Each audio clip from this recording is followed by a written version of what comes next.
Что сейчас происходит с детьми? Хотелось бы сказать, что на сегодняшний день дети очень жестокие.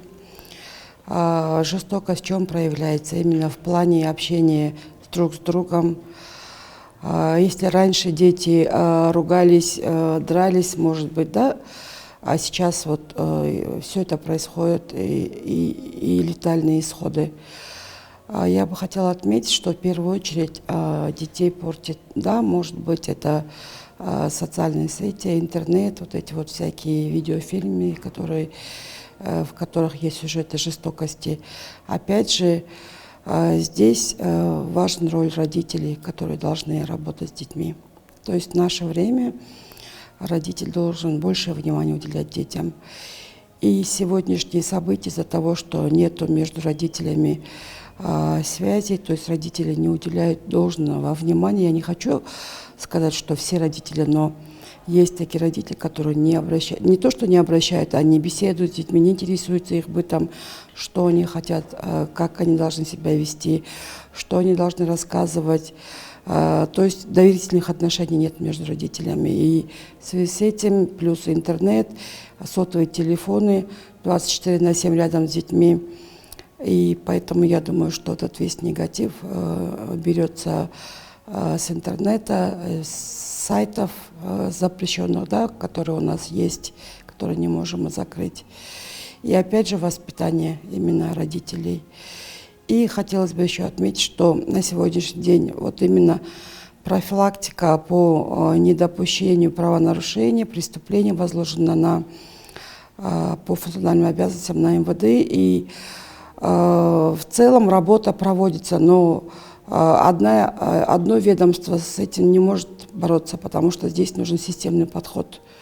Здесь нужно, чтобы все субъекты профилактики выполняли свою работу. Даже если взять один пример, вчера я была на интервью, родитель рассказывает, что ребенка, 4 несовершеннолетних детей, тоже 12-13 лет, мальчик, пиная, сопровождал по улицам Бишкека.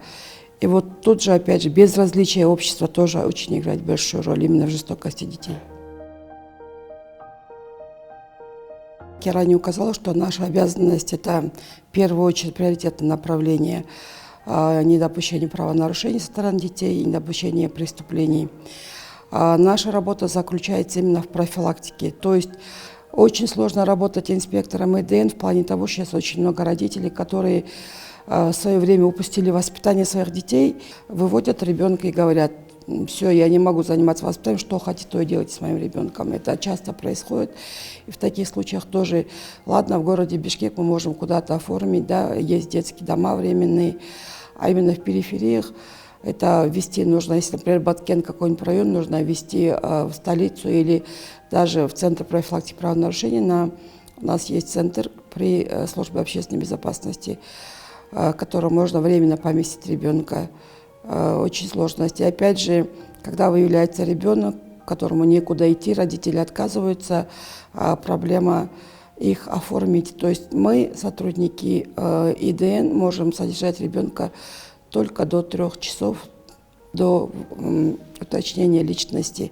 После мы должны ребенка в любом случае передавать социальным работникам. В этих случаях в регионах социальные работники после 6 отказываются выходить на работу. Есть такие случаи. Вот это безвыходное положение тоже очень дает свое, как бы не сказать, что трудности, но сложности. Если нет родителей, то мы ищем лиц заменяющих. Если нет заменяющих, значит мы передаем сотрудникам отдела по поддержке семьи детей. Да, очень много фактов, когда после 6 они не отказываются выходить, но мы с горя пополам, уговаривая, иногда ругаясь, передаем детей. Но опять же сопровождаем их, чтобы довести ребенка до детского дома или до реабилитационного центра.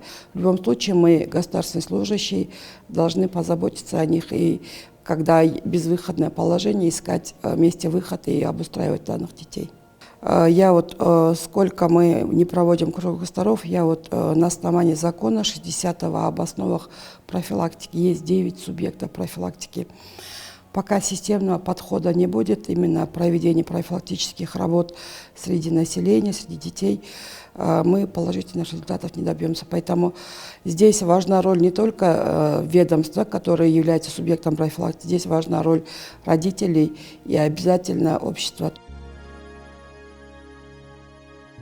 Если взять правонарушение, ставим на учет несовершеннолетних за правонарушение. То есть это систематический уход из дома, дети, которые бродяжничают. Опять же, основание должно быть следователя, то есть мы без основания на учет сейчас никого не ставим. Опять же, это табакокурение, употребление спиртных напитков, заключение врача, мы ставим их на учет. И если это повторяется не единожды, то мы привлекаем к ответственности родителей. То есть, согласно статье 102 Административного кодекса, мы привлекаем к родителей штрафным санкциям. Если это правонарушение, то это 10 расчетных показателей. Если ребенок совершает преступление, то это 30 расчетных показателей. То есть привлекаем родителей и работаем с ними. Если взять разницу 2023 года и 2024 года, у нас преступность возросла на 5,6%. Но это не сказать, что малозначительно. В основном преступления совершают дети имущественного характера.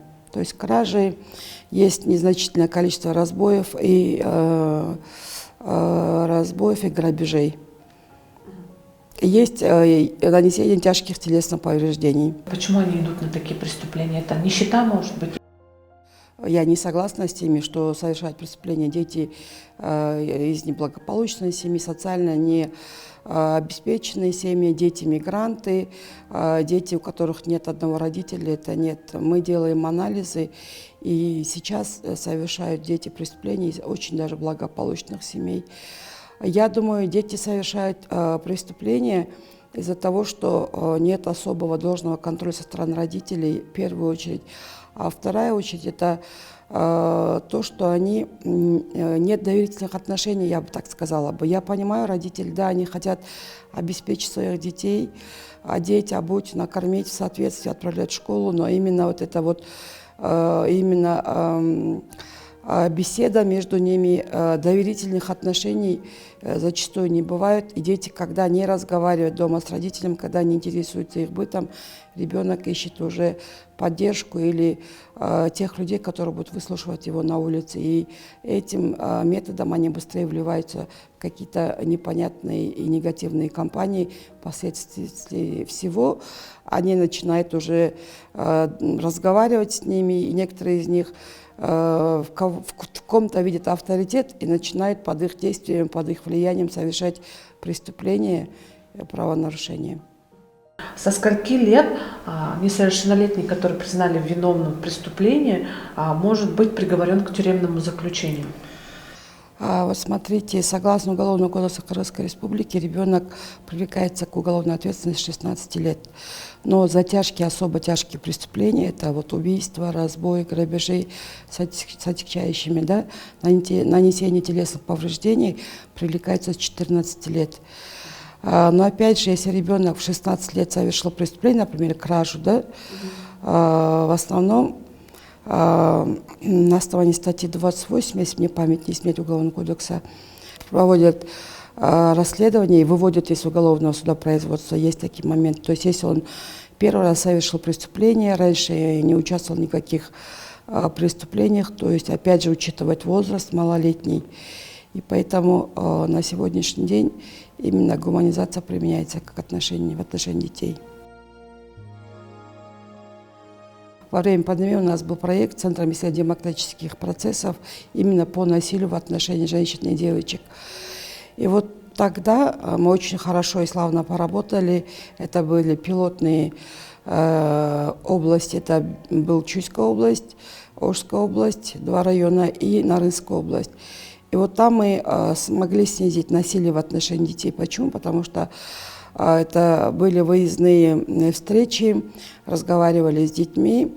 То есть создали WhatsApp-группу, и в этой WhatsApp-группе девочки рассказывают о том, что не доверяют родителям, то есть особенно мамам. Почему? Потому что если я, например, говорит, девочка, расскажу что на улице кто-то, например, домогался меня или кто-то, например, хотел познакомиться со мной, меня родители никуда не выпустят. Опять же, здесь мы поработали с родителями. Многие в этом случае именно на юге говорили, что ребенок должен замуж выйти, он учиться не будет, но мы убедили в том, что ребенок должен учиться и надо с ребенком разговаривать. И вот в этом случае, я думаю, что в 3 областях мы установили доверительные отношения между детьми, девочками и мамами. Опять же, был проект «Джаджстан», я тоже в нем участвовала, очень хорошо поработали именно с детьми из глубинок, с девочками. Тоже покрытые девочки, которые хотели замуж выйти, кроме замужества ничего не говорили. Эджи Синглер был проект. И здесь очень много девочек сняли платки, родители разрешили, чтобы они дальше учились. То есть мотивация для них была, что они могут учиться дальше и получить образование и быть достойными дочерями своих мам, нежели выходить замуж в 17-18 лет. Да, были проекты очень хорошие.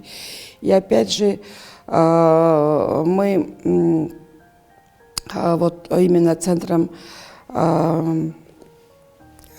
демократических процессов мы разработали алгоритмы стандартной операционной процедуры, тоже которые помогли именно в работе сотрудников ИДН.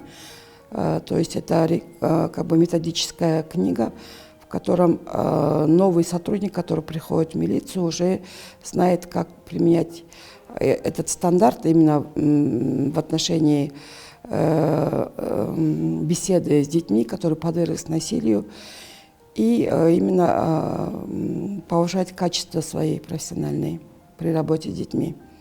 Как нужно обращаться к детьми? На сегодняшний день очень много детей, которые совершают преступления, но мы не должны забывать, что это дети. То есть стандарт должен одинаковый и тем детям, которые совершили преступление и которые являются жертвами. То есть мы не должны к ним относиться как преступник, потому что это ребенок, он, может быть, не осознавал. Понимая, когда летальные исходы, ребенок умирает, второй задержан за совершение преступления, мы не должны добивать этого ребенка. То есть, может, он это неосознанно, но именно самое страшное, когда в соцсетях об этих детях пишут очень такие негативные комментарии. Я не хочу защищать детей, которые совершают преступления. В этом основа вина родителей. Почему? Потому что ребенок нужно объяснять.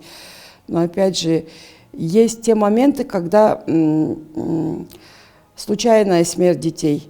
В этом случае тоже мы нагнетаем, наговариваем на детей всякие гадости. Это тоже очень, я считаю, неправильно со стороны взрослых людей. Это было давно, 94-95 года. Я была инспектором в Маевском поисковом отделении.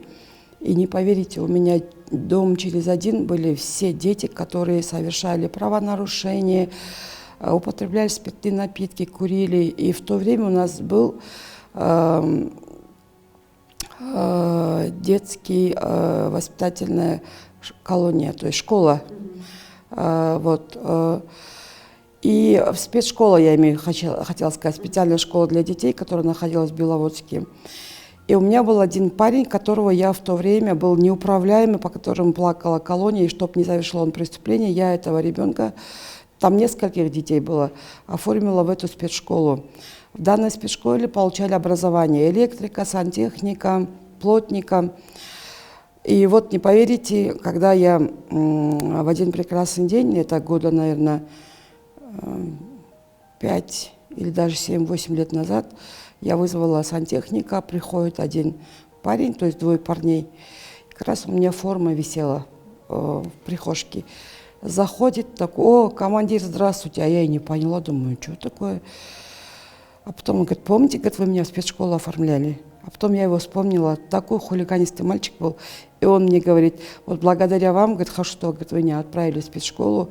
Если бы не вы, это лично мой пример, я бы, может быть, был преступником. И там очень много друзей, которые уже сидели в колонии, его же сверстники из Маевской школы.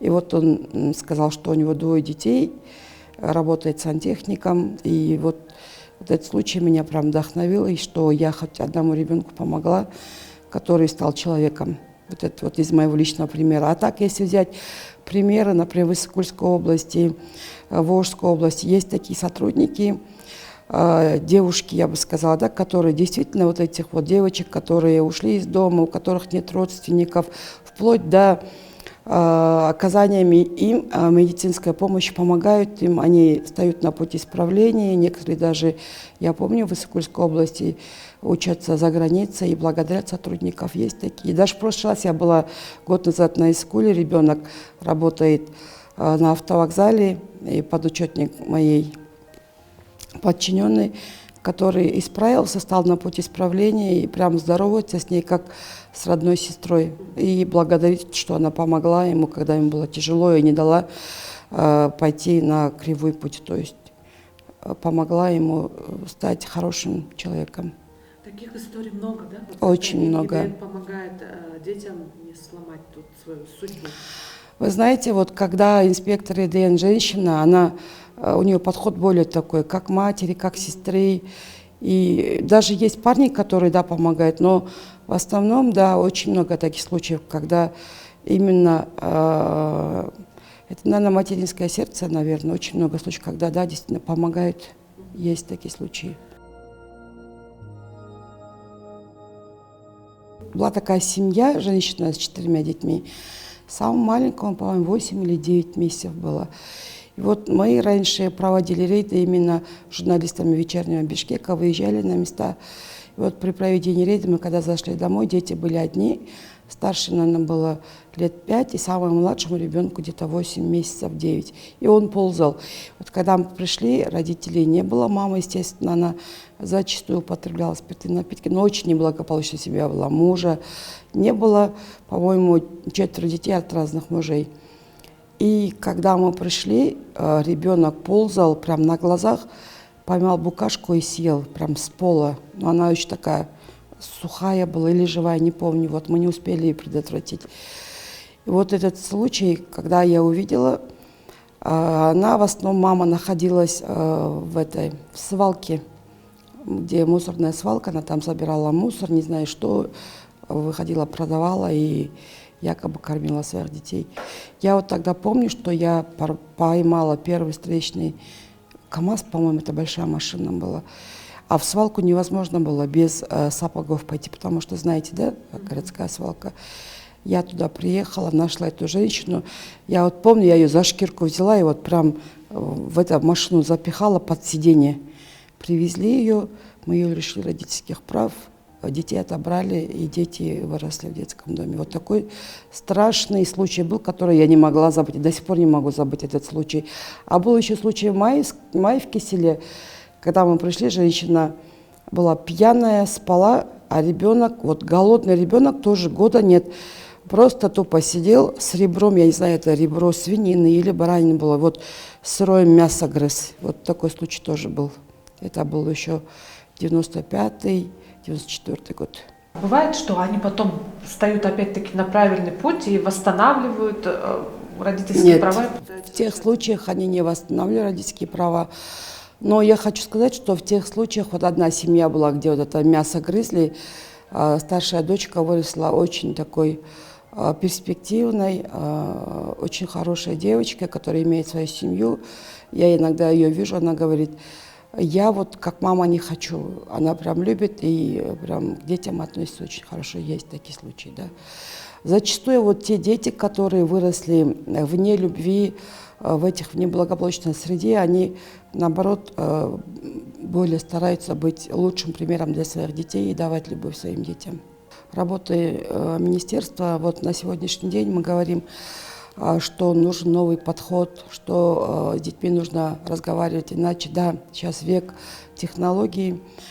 Я бы хотела сказать, что, уважаемые родители, на сегодняшний день нужно особое внимание обращать детям. Почему? Потому что есть летальные исходы, да, когда ребенок, увидев какой-нибудь фильм, может совершить какие-то негативные факты. Поэтому в первую очередь нужно отслеживать телефоны, смотреть, что смотрит ребенок, потому что это очень пагубно влияет на детей.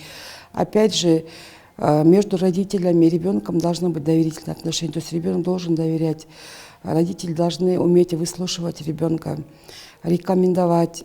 Если отец, то он должен быть другом, если мама, то она должна быть подругой.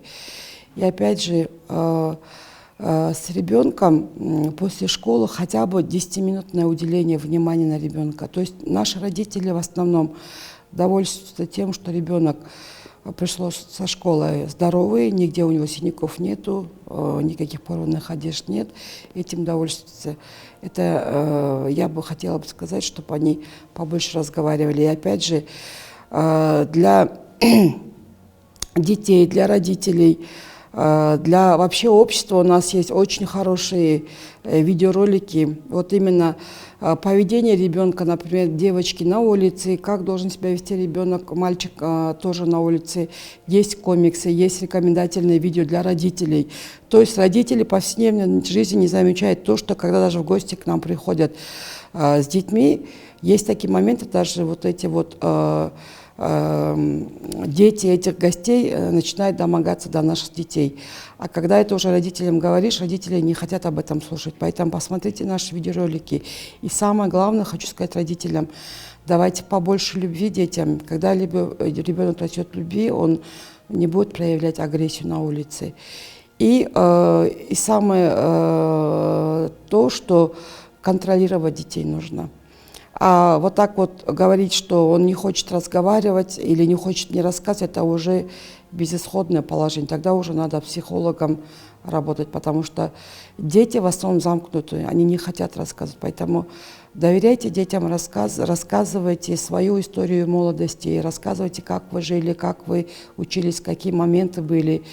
И опять же спрашивайте у детей, что тебя волнует, какие у тебя проблемы, чем помочь. И еще раз хочу сказать родителям, занимайте детей больше какими-то кружками, спортом и тем, что увлекается ребенок, тем, что хочет он, чем он хочет заниматься.